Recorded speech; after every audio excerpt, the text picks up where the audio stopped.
Hi friends, welcome to my channel flavours of bite. இன்றைக்கி நம்ம என்ன பார்க்க போகிறோன்னா, ஒரு ஹெல்த்தியான சூப் தான் பார்க்க போகிறோம். வேறு ஒன்றும் இல்லைங்க, பூசணிக்காய் சூப் தான். இந்த சூப் எப்படி செய்யலான்னு பார்க்கலாமா? இது எல்லாருக்கும் ஃபேவரட்டாக இருக்கும். இதுக்கு தேவையான பொருட்கள்: பூசணிக்காய் 1 கப், நம்ம சின்ன சின்ன துண்டுகளாக கட் பண்ணி வச்சுக்கணும். வெங்காயம் கொஞ்சமாக நறுக்குனது, ரொம்ப சின்ன துண்டு போதும். அப்புறம் பூண்டு 2 பல், நெய் அல்லது வெண்ணெய் 1 டீஸ்பூன், பால் 1/2 கப், தேங்காய் பால் கூட எடுத்துக்கலாம், இல்லைனா ஃப்ரெஷ் க்ரீம் எடுத்துக்கலாம். அப்புறம் உப்பு நம்ம தேவையான அளவு, மிளகுத்தூள் 1/4 டீஸ்பூன். ஓகேங்களா? இது எப்படி செய்யணுன்னா, முதல்ல ஒரு டவாவை வச்சு நெய் கொஞ்சமாக சேர்த்து வெங்காயம் பூண்டு 2ஐயும் நல்லா வதக்கணும்.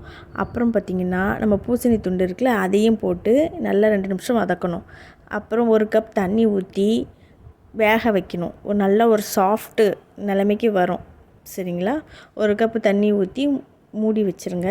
நல்ல பூசணிக்காய் சாஃப்டாக ஆன பிறகு அதை இறக்கி குளிர்ந்த பிறகு மிக்சியில் போட்டு நல்லா நம்ம அரைச்சி எடுத்துக்கணும்.